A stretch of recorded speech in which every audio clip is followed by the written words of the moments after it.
Fala, meus queridos, bem-vindos a mais um vídeo. Vamos lá, o que aconteceu?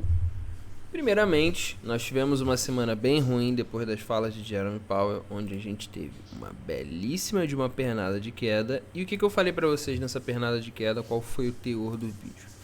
Eu queria muito pegar uma volta até próximo à média e na média nós faríamos uma segunda pernada buscando uma continuidade de baixa, ou se não desse para continuar a alta ou qualquer coisa desse tipo, a gente ia só ter surfado uma bela operação de long até a próxima média.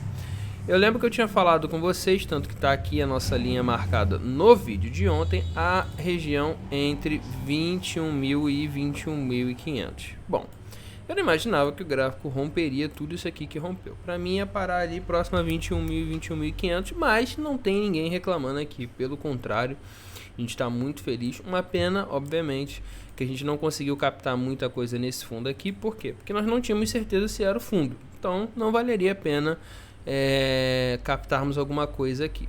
O que então coloca esse evento aqui como um candle de exaustão, né? Foi uma queda que causou uma exaustão gráfica e nesse momento aqui a gente volta para tentar retomar a tendência. Por que volta para tentar retomar a tendência, Felipe? Porque a resistência máxima, deixa eu fazer em forma de triângulo que fica mais fácil.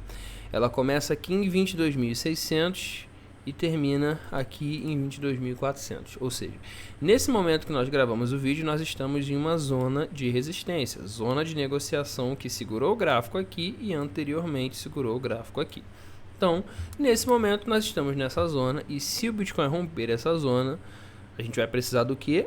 Só que ele reteste como suporte para então continuarmos a tendência. Nesse ponto aqui é onde nós vamos aumentar as nossas posições, porque o que nós fazemos aqui nesse canal? Nós compramos em topos descendentes.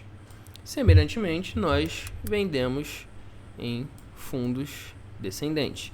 Era o que nós aguardaríamos fazer aqui, inclusive estamos aguardando, né? Se falhar em romper essa região aqui, buscar um candle de reversão no 4 horas, a gente vai entrar shortado sim, porque nesse momento vai ser embora aqui tenha sido uma zona de resistência, vai ser uma continuidade de baixa. Aí a gente vai estar olhando de novo para esse fundo aqui. Rejeitou essa zona aqui, a gente volta a olhar para esse fundo aqui na região dos 20 mil dólares por unidade, 20.100 mais ou menos, certo? Então eu tô olhando para esse fundo aqui, esse topo aqui, porque se ele não confirmar um rompimento, se ele não continuar o processo de alta, nada impede, absolutamente nada impede, que ele continue em processo de baixa a partir daqui, a gente volte para tocar nessa região aqui, talvez aqui eu já feche as operações de short, e a gente vai ver se ele vai romper para continuar o processo de fundos descendentes ou não. De qualquer forma, atende a nossa configuração de short, certo? Qual é a nossa configuração de short? Topos descendentes. Aqui foi o topo e agora está tentando fazer um outro topo aqui, certo? Nesse momento, a gente tem um segundo problema que a gente precisa analisar também. Vamos olhar aqui no gráfico semanal e eu entro nesse problema.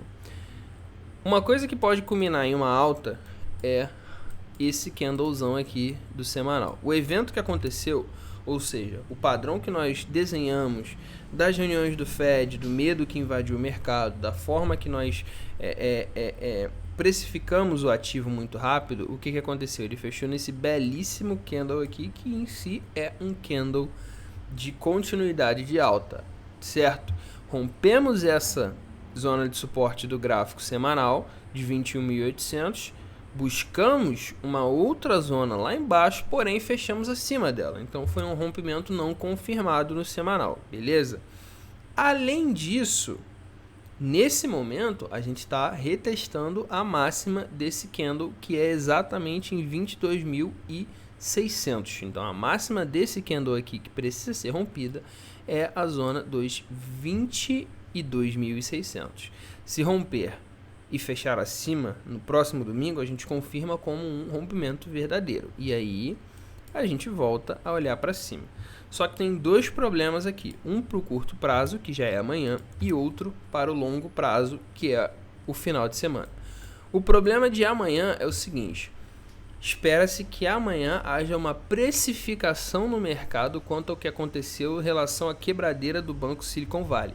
Então espera-se que amanhã haja uma inundação no mercado de caráter vendedor, o que possivelmente também atingiria o SP500 e consequentemente também traria uma continuidade de baixa para o Bitcoin, certo? Porque se cair o SP, vai cair o Bitcoin sim, sem erro aqui. E aí lá seria por causa dos bancos, aqui seria por causa do medo que causaria lá, entendeu?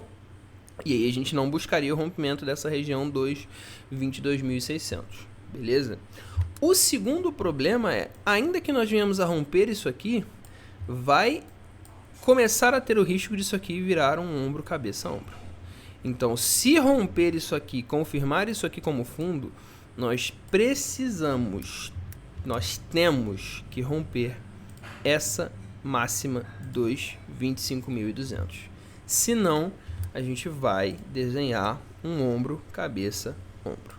Então não tem desenrolo. Se confirmar esse rompimento aqui da região dos 22.600 para essa semana que vamos entrar agora, obrigatoriamente nós temos que romper 25.200. Se não, é ombro, cabeça, ombro, e aqui eu vou estar shortando o mercado e possivelmente me desfazendo de quase todas as posições que eu tenho, mesmo algumas de hold. Porque se confirmar esse ombro, cabeça, ombro, na regra geral do ombro, cabeça, ombro, a gente vai buscar um fundo um pouco mais lá embaixo, né? Na regra geral, a gente vai estar buscando aí próximo à região dos 17 mil dólares por unidade. Basicamente, a base do super trend hoje do semanal, que está lá em 17.200. É bem provável que a gente busque ela, sim. O que seria levemente saudável no semanal? Sim, mas para o cenário como um todo seria um medo desnecessário, certo? Então, para que isso aconteça, bota essas duas coisas na sua cabeça. Se romper 22.600, a gente precisa romper 25.000. E temos 22.600 como máxima para confirmar este candle aqui como um candle de reversão de tendência, certo? Dito isso, são as duas problemáticas que a gente vai enfrentar essa semana. Tô de olho ainda no 4 horas, não deixo de olhar para baixo aqui para tentar buscar uma operação de short. Ok, as linhas estão próximas de se romper, mas olha isso aqui. Bitcoin está em zona assim, de resistência. Além disso, temos um RSI no 4 horas em zona de sobrecompra. Então aqui é pensar que a gente vai ter uma reversão sim. Obviamente, eu vou esperar acontecer um candle, um desenho gráfico, para que eu opere a favor do desenho gráfico. O que a gente não pode esquecer é que a gente voltou para aquele mesmo valor de lateralização infinita. Então o segundo cenário aqui seria continuar lateralizando infinitamente aqui, e todo esse evento ter sido apenas um evento provocado pelo medo das pessoas em relação não só ao que foi falado pelo Fed, mas em relação ao que aconteceu com o Banco Silicon Valley, certo? Olhando rapidamente aqui para a abertura do SP500, só para a gente ver como foi muito bonito até, cara, não vou mentir para vocês não. Vamos botar aqui no diário. Nesse momento a gente está desenhando um candlezinho que também é um candle de reversão, né? Ó, você vê que tem um candle, esse vermelhão aqui, e o outro candle tá dentro dele engolfando, né? Então isso é um caráter de reversão, certo?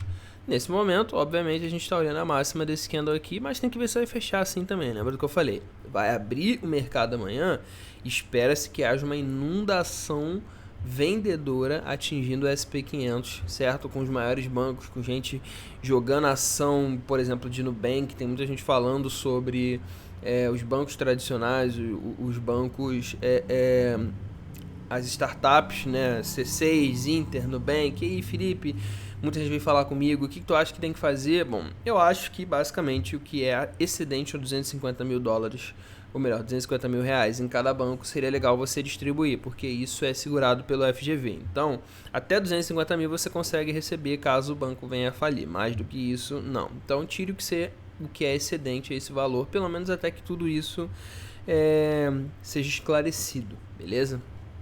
Mas o SP500 não abriu feio, abriu em um reteste até interessantinho, certo? Mas, querendo ou não, amanhã é um dia extremamente complicado para o cenário. Vale lembrar A SEC ainda está investindo com muita raiva contra os criptoativos. Amanhã provavelmente vai ser mais um capítulo dessa história e por isso a gente precisa ter cautela. O que a gente tem para essa semana de mais importante? Na segunda-feira a gente não tem nada. Na terça-feira a gente tem o CPI, então é o índice de preços ao consumidor, certo? Mede parte da inflação que está sendo gerada para o público geral, né? Para as pessoas, por exemplo, no mercado e coisas desse tipo. Então é extremamente interessante e importante para a gente saber o quanto que a inflação está atingindo a vida do americano de forma geral. E aí a gente já tem uma noção também do que vai ser decidido na próxima semana. A gente já está meio que precificando 0,5 pontos base, mas tudo pode acontecer. Quarta-feira a gente tem o índice de preço ao produtor, né, que já é o cara que produz, quanto que a inflação está atingindo esse cara. Beleza? Deixa eu ver aqui na quinta-feira. Quinta-feira a gente tem algumas coisas relacionadas a empregos, mas coisa leve, né? Pedidos iniciais de seguro-desemprego. Sexta-feira a gente não tem nada de muito importante. Não, sexta-feira não tem nada de muito importante. Então, terça, quarta, quinta mais ou menos, mas terça e quarta a gente tem dados aí extremamente interessantes e importantes para o mercado. No mais, é ficar de olho nesses dois pontos que a gente conversou aqui do gráfico. E o principal, vou puxar a orelha de vocês sim. Lembrem-se do que eu falei a respeito de médias. Eu falei isso ontem para vocês. Algumas pessoas vieram falar comigo, pô Felipe, shortei em 20 mil, tô amargando um prejuízo aqui, gente, pelo amor de Deus. Meu livro tá aí na descrição do canal para que vocês não errem em relação a isso, mas além disso, eu falo isso todo vídeo. O que eu falei sobre médias? O gráfico ele sempre retorna a média. Então se ele sempre retorna a média, eu vou pegar um período desse aqui onde ele está extremamente longe da média para tentar buscar uma aproximação. Claro, às vezes essa aproximação vem em linha reta como aconteceu aqui, ó. A média continuou caindo e o gráfico andou em linha reta. E paciência. Aí você vai abrir uma operação e não vai conseguir bodega nenhuma com essa operação, como aconteceu aqui também. Quem shortou aqui esperando a média teve que ver o gráfico andando de lado. E acontece, infelizmente acontece. Mas eventos como esse, você pensar em uma aproximação à média é muito mais inteligente, muito mais sensato do que você pensar em uma continuidade de baixa, porque ele vai continuar cada vez mais longe da média. A média vai estar aqui e o gráfico vai estar indo lá embaixo. Isso não acontece. Nada cai em linha reta, nada sobe em linha reta. Ele vai, sobe, se aproxima da média, sobe, se aproxima da média, sobe, se aproxima da média. É assim que funciona um processo de alta.